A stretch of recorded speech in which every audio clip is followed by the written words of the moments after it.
Hi friends, welcome back. तो चलो देखते हैं Lawrence Bishnoi versus Salman Khan and Lawrence Bishnoi versus Khalistani. अरे वाह, चलो वीडियो शुरू करते हैं। वीडियो शुरू करने से पहले अगर आप चैनल पर नए हो और आपने अभी तक सब्सक्राइब नहीं किया तो जल्दी से पहले सब्सक्राइब के बटन और बेल आइकन को क्लिक कर लो ताकि आपको हमारे सारे न्यू वीडियोस के नोटिफिकेशन मिल जाएं जैसे हम अपलोड करें। अगर आपको वीडियो पसंद आता है प्लीज लाइक एंड शेयर। चलिए शुरू करते हैं।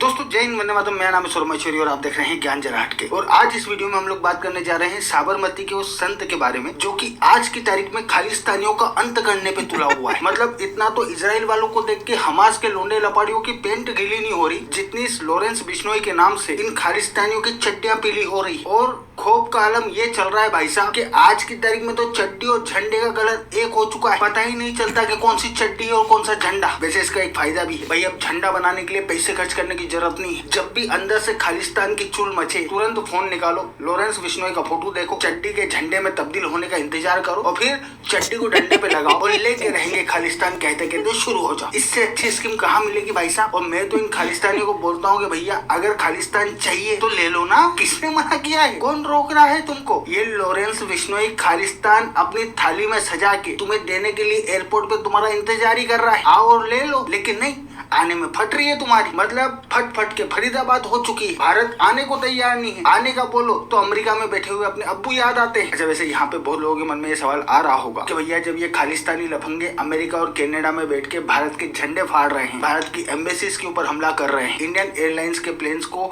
उड़ाने की धमकियां दे रहे हैं, तो इन सड़क छाप लोगों की इन सड़क छाप हरकतों के ऊपर ये अमेरिका वाले और ये कनाडा वाले कोई कार्रवाई क्यों नहीं करते। मतलब वो कहता है हमारे को क्या लेना, अच्छा है लोगों को कार्रवाई करने से रोक रहे, इंडिया की तरक्की रुकेगी। एक्चुअली इस सवाल का जवाब मुझे मिल गया और इस सवाल का जवाब है संडास। क्योंकि भले ही आप इन खालिस्तानियों को नाकारा, निकम्मा, नल्ला और मुफतखोर मानते हो और भले ही ये लोग खुद अपनी हरकतों से खुद को घटिया, नीच और गलीज साबित करने पे तुले हुए हों, लेकिन संडास साफ करने की जो कला है, संडास साफ करने का जो टैलेंट है, संडास साफ करने की जो काबिलियत है, उसमें इन लोगों को महारत हासिल है। मतलब संडास साफ करने के मामले में इस दुनिया में कोई भी इन खालिस्तानियों का मुकाबला नहीं कर सकता। ऐसा संडास साफ करते हैं ये लोग कि सारा बैठते ही खाली करने को दिल करे। और अगर कहीं गलती से वो संडास गोरी चमड़ी वाले का हो तो फिर तो भाई साहब पूछो ही मत। ये लोग कपड़ा, डंडा कुछ भी यूज नहीं करते, अपनी जुबान से चाट चाट के उस संडास को पानी पीने लगे थे। कमोड में दाना इन खालिस्तानियों के लिए किसी प्रसाद से कम नहीं है। और कमोड के अंदर भरा हुआ वो जो पानी है वो तो इन खालिस्तानियों के लिए अमृत है। उसे ये लोग सिर्फ पीते नहीं है बल्कि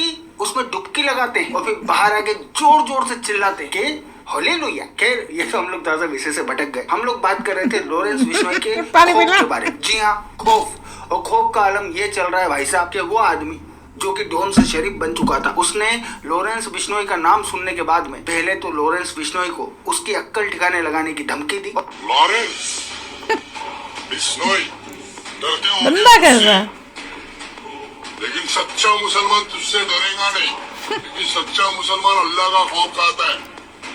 इसमें मुसलमान कहाँ से आ गया, बस पूछो इससे। हाँ, गंदगी भरी हुई दिमाग में। बार ललकार मत, क्या कह रहे सलमान तू? अरे हिला दे इंडियन गवर्नमेंट, अरे हिला दे सरकार।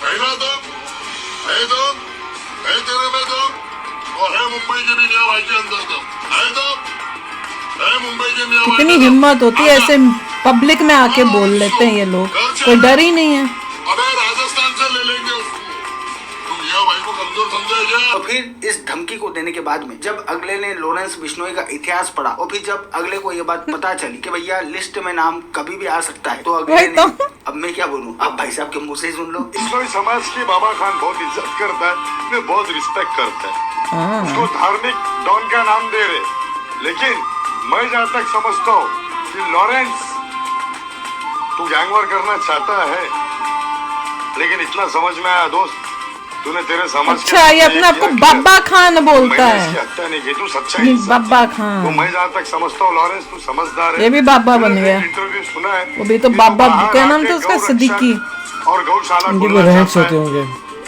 तू बहुत अच्छी सोच रखता है लॉरेंस, तेरी रिस्पेक्ट करता हूँ। अब उसकी सोच अच्छी हो गई है। यही नहीं रुके के लॉरेंस बिश्नोई के खौफ का आलम ये है कि भाई साहब ने संन्यास ले लिया। सिर्फ डोनगिरी से नहीं बल्कि सोशल मीडिया पोस्ट डालने तक से भाई साहब संन्यास ले चुके हैं। बोल रहे हैं कि अब मन नहीं लगता। ये इंस्टाग्राम के बोल बच्चन ने अगले की जिंदगी खराब कर दी। अस्सलाम वालेकुम, जय हिंद, जय महाराष्ट्र। ये इंस्टाग्राम पे मेरा आखिरी पोस्ट। आज के बाद ना मैं कोई इंस्टाग्राम पे रील बनाऊंगा, ना ही तो कोई मैं वीडियो डालूंगा। ये इंस्टाग्राम में मुझसे मेरा बहुत कुछ छीन लिया, मेरे दोस्त छीन लिए, मेरा वकार छीन लिया, मेरे अपने दूर हो गए। ना ही तो मुझे अब इंस्टाग्राम पे आना है, ना ही तो मुझे अब कोई बाइट देना है, ना ही अब मुझे कोई बात करना है। फिर जो कुछ भी हो, लेकिन ये जो बाइट लॉरेंस देना बिश्नोई है। का खौफ है, इस खौफ की वजह से सिर्फ इन खालिस्तानियों की ये नहीं, डॉगी बल्कि है जो हमारे बाइट देगा। टाइगर की भी फटी पड़ी है। और फटी सोच रहे हैं इस बड़े वजह से पड़ी celebrities क्योंकि हैं, लॉरेंस बाइट देते बिश्नोई हैं। के पास मैं भी जो रोज लिस्ट है, करूँ। उस लिस्ट में हमारे टाइगर का भी नाम, और नाम की क्या बात करूं भाई साहब, उस लिस्ट को बनाने का जो श्री गणेश हुआ था उसमें सबसे पहला नाम हमारे सिल्वर स्क्रीन वाले टाइगर का ही लिखा गया। और सबसे दुख की बात तो ये है कि उस लिस्ट में जो टाइगर का नाम गया है, इस नाम को डलवाने का काम खुद हमारे टाइगर ने ही किया है। मतलब लिटरली अगले ने पड़ी लकड़ी उठाई और अब उस लकड़ी की वजह से शरीर में हर जगह दर्द हो रहा है। जब हम लोग इसके आगे बात करें उससे पहले यहाँ पे मैं ये बात साफ साफ क्लियर कर दूं कि भाई हिरण की हत्या का ये जो केस है, इस केस के बारे में अपने को ढेले भर का आइडिया भी नहीं। अपन लोग यहाँ पे सिर्फ इन्फॉर्मेशन को प्रेजेंट करने की कोशिश कर रहे हैं। सो इस पूरे के पूरे मामले से रिलेटेड जो भी इन्फॉर्मेशन पब्लिक में अवेलेबल है, अपन सिर्फ उस इन्फॉर्मेशन के बेसिस पे वीडियो बना रहे हैं। लेकिन इसका मतलब ये कहीं से कहीं तक नहीं बनता कि यहाँ पे मैं किसी को भी मिलने वाली धमकी, किसी की भी हत्या या फिर किसी के भी ऊपर हो रही फायरिंग का डायरेक्टली या इनडायरेक्टली किसी भी तरीके से समर्थन करता हूँ। नहीं, ऐसा बिल्कुल भी नहीं है। मेरे हिसाब से इस पूरे मामले में अगर किसी ने किसी भी तरीके का क्राइम किया है तो उसे उस क्राइम की सजा हमारे देश का ये जो महान कानून है जिसने हमेशा इंसाफ ही किया है उसी की मदद से मिलना चाहिए, चाहे फिर वो कोई भी पर्सन। लेकिन खालिस्तानियों के मामले में ऐसा नहीं है। उसमें इन खालिस्तानियों को कोई भी निपटाओ, अपन ओपन सपोर्ट कर रहे थे, कर रहे हैं और ओपन सपोर्ट करेंगे। सो टेंशन लेने की बिल्कुल भी जरूरत नहीं। नाउ अब बात करते हैं लॉरेंस बिश्नोई के बारे में। लेकिन हम लोग यहाँ पे लॉरेंस बिश्नोई के बारे में बात करें उससे पहले लॉरेंस बिश्नोई के नाम में जो बिश्नोई शब्द है, इस बिश्नोई शब्द के इतिहास के बारे में आप लोगों को पता होना चाहिए। क्योंकि इस देश के अंदर बैठे हुए कुछ लफंगे भारत के अंदर अपने अमेरिकी आकाओं के इंटरेस्ट को सर्व करने के लिए इस पूरे घटनाक्रम को, इस पूरे के पूरे मामले को हिंदू रिलीजन से जोड़ने की कोशिश कर रहे हैं, जो इन रियलिटी पूरी तरीके से गलत है। क्योंकि यहाँ पे रिलीजन फैक्टर ही नहीं वही तो मैं कह रही हूँ। ये जो कहानी है और आज ये जो कुछ भी हो रहा है, ये धर्म, जात पात, इन तमाम चीजों से परे है। लेकिन इस बात को आप तभी समझ पाओगे जब आपको इतिहास पता हो। क्योंकि वैसे तो बिश्नोई समाज के अंदर बहुत सारे रूल्स एंड रेगुलेशंस है, लेकिन 3 ऐसी चीजें हैं जो कि बिश्नोई समाज के लिए बहुत ज्यादा मायने रखती है। इनफैक्ट इन 3 चीजों में से 2 चीजें ऐसी है जिसके लिए ये लोग जान दे भी सकते हैं और जान ले भी सकते हैं। और अगर हम लोग यहाँ पे पूरी ईमानदारी से बात करें तो इतिहास में इन लोगों ने जाने दी भी है और अब ले मुझे तो अब पता चला था जब ये वीडियो बनी है। महत्वपूर्ण चीजें क्या है, तो पहली चीज है शाकाहार, दूसरी चीज है प्रकृति का संचार और तीसरी चीज है जीव जंतु स्पेशली हिरणों के लिए अपार प्यार। और बिश्नोई समाज के अंदर हिरणों के लिए प्यार का आलम होते इतने प्यारे से इनोसेंट से होते हैं। जहाँ इंसान दूसरे प्यासे मर रहे इंसान को पानी तक पिलाना उचित नहीं समझता, वहीं बिश्नोई समाज की महिलाएं भूख और प्यास लगने पे हिरण के बच्चे को अपने स्तन से दूध पिला देती। और ये आज भी होता है बिश्नोई समाज के अंदर, ये आम बात है। क्योंकि ये हिरण और हिरणों के बच्चे इन लोगों के लिए अपने खुद के बच्चों के समान है। ये लोग उन्हें उतना ही प्यार करते हैं जितना प्यार ये खुद के बच्चे को करते हैं। और ऐसे में अगर कोई आदमी सिर्फ अपने शौक को पूरा करने के लिए, सिर्फ अपने साथ घूम रही हीरोइन को इम्प्रेस करने के लिए जंगल में जाके इनके बच्चों को मार दे, इनके उन बच्चों को जिन्हें इनकी माताओं बहनों ने खुद अपने स्तन से दूध पिला के बड़ा किया है, तो फिर आप ही सोचो कि अंजाम क्या होगा। मतलब आप अपनी माँ से पूछेगा, अपनी बहन से पूछेगा, अपनी पत्नी से पूछेगा कि जिस बच्चे को उन्होंने अपनी छाती से दूध पिलाया है, अपनी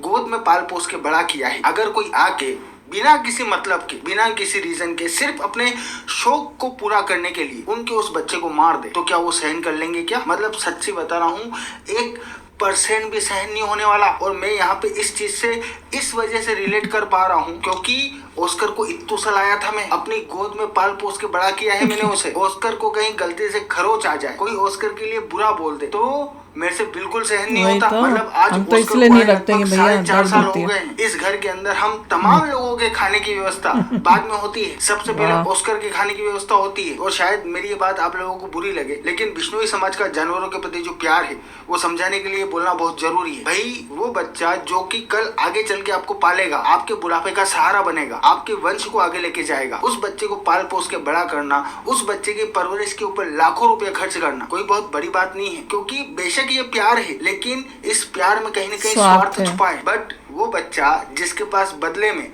आपको देने के लिए प्यार के अलावा कुछ भी नहीं है, लिटरली वो आपको कुछ भी नहीं दे सकता, उसे निस्वार्थ भाव से प्यार करना, उसका पालन पोषण करना, उसकी परवरिश करना, इसके लिए औकात नहीं जिगरा चाहिए। और जिगरा भी निस्वार्थ प्रेम से भरा हुआ जिगरा। और यही निस्वार्थ भाव से भरा हुआ अपार प्रेम बिश्नोई समाज के लोगों के मन में इन हिरणों के बच्चों के लिए, जिसे एक आदमी सिर्फ अपने शौक को पूरा करने के लिए और सिर्फ अपने साथ घूम रही हीरोइन को इस टाइम सलमान खान की फोटो लगानी चाहिए वो थी। मार के चला गया। और इसके ऊपर बेशर्मी का आलम ये है भाई साहब कि अपने इस कुकर्म के लिए बिश्नोई समाज के लोगों से माफी मांगने तक को तैयार नहीं। और फिर दोष मढ़ा जा रहा है जमाने के ऊपर, रिलीजियस फैक्टर इसमें घुसाने की कोशिश हो रही। कोई रिलीजन का मामला नहीं है भाई साहब, ये शुद्ध प्यार है। और प्यार भी निस्वार्थ भाव वाला प्यार, जिसे बकरे काटने वाले पूरी जिंदगी नहीं समझ सकते। इतना ही नहीं, अगर आपको प्रकृति के प्रति बिश्नोई समाज के प्रेम को समझना है तो आपको 11 सितंबर 1730 के उस घटनाक्रम के बारे में पता होना चाहिए, जिसे हमारे देश के अंदर बैठे हुए हमारे देश के इन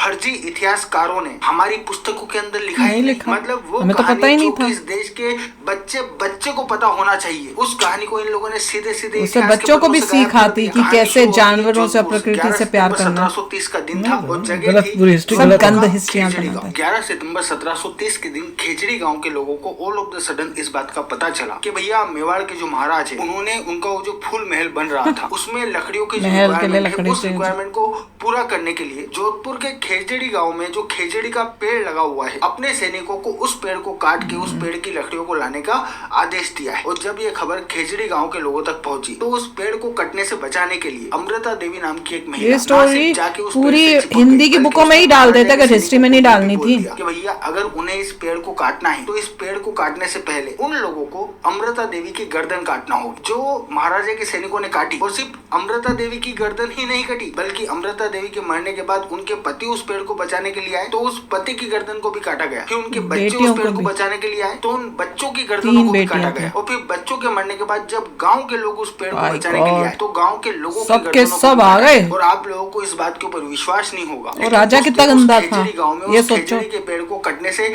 बचाने के लिए बिश्नोई और समाज सलमान के खान को क्या बोले? 363 लोगों ने- राजा भी तो जी हाँ, वैसे ही है, ऐसे लोग होते हैं। 363 लोगों ने अपनी जान दी। मतलब आज जहां विदेशों में बैठे हुए अपने आकाओं के कहने पे पर्यावरण को बचाने के नाम पे आंदोलन करने वाले फर्जी पर्यावरण रक्षकों को भगवान बनाया जाता है, मैग्सेसी अवार्ड फलाना ढिमकाना वही। सब दिए जाते हैं, वहीं ये हमारे असली हैं। देश के वो सच्चे सपूत जिन्होंने पर्यावरण की रक्षा के लिए ये असली हैं। लिटरली अपनी जान दे दी, उनकी कहानी को इन वामपंथी लफंगे इतिहासकारों ने हमारे देश के इतिहास के घुमा अंदर दिया।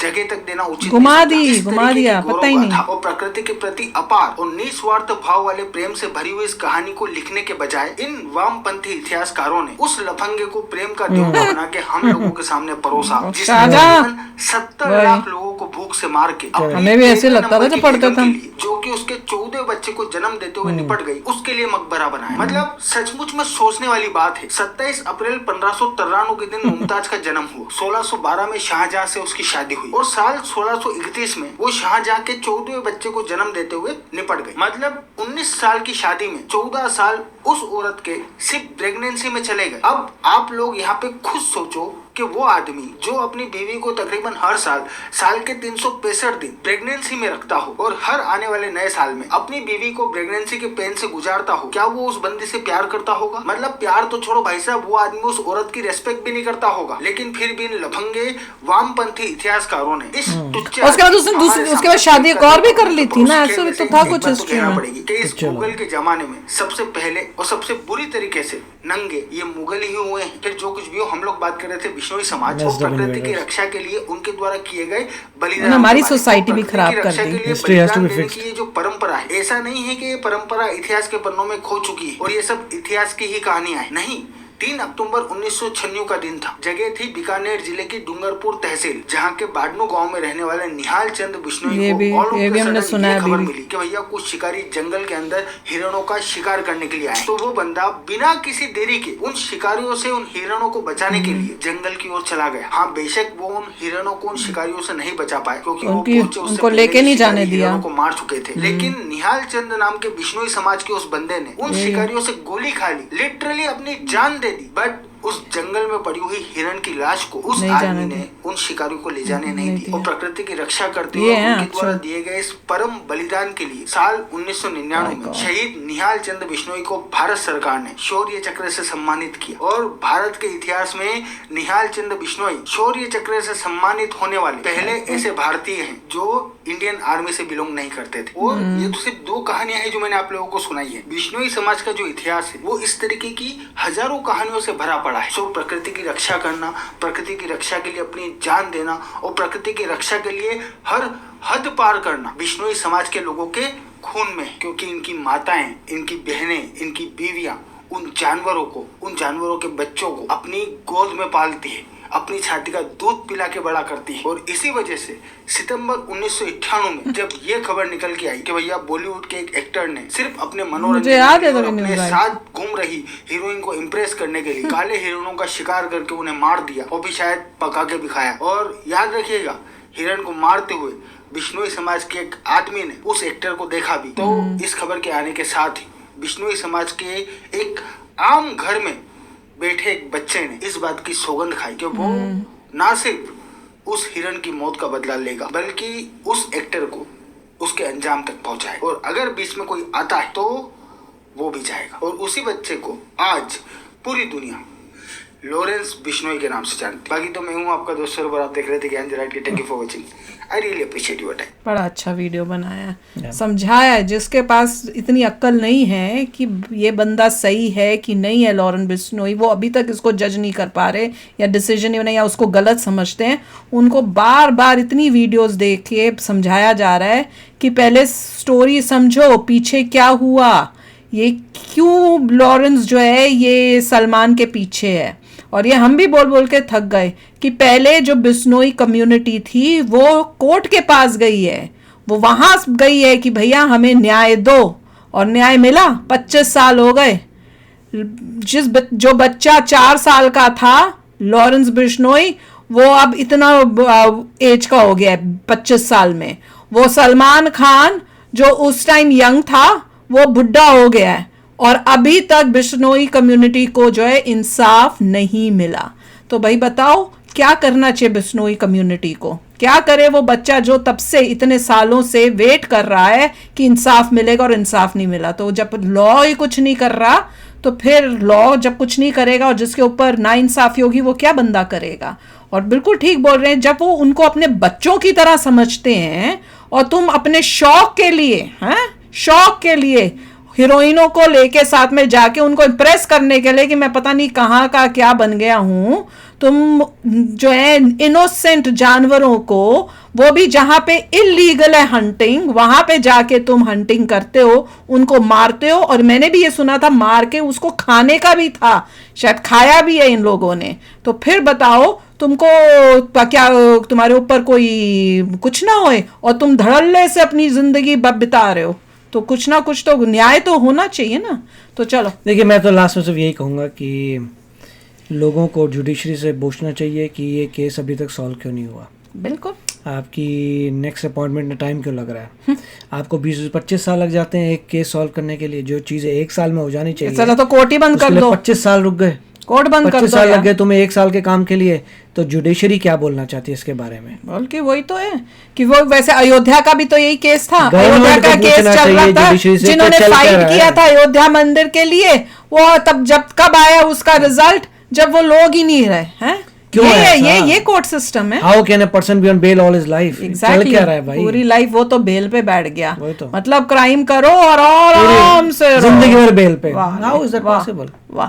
चलो आप भी शेयर करना अपने थॉट्स। चलते हैं, मिलेंगे नेक्स्ट वीडियो में बहुत ही जल्द। Till then take care and bye bye. तो अगर आप मेरे इस चैनल पे नए हो तो जल्दी से सब्सक्राइब के बटन को हिट करो और बेल आइकन को क्लिक करो ताकि आपको मेरा जब नया वीडियो मैं लगाऊं आपको उसके बारे में जल्दी से पता चल जाए।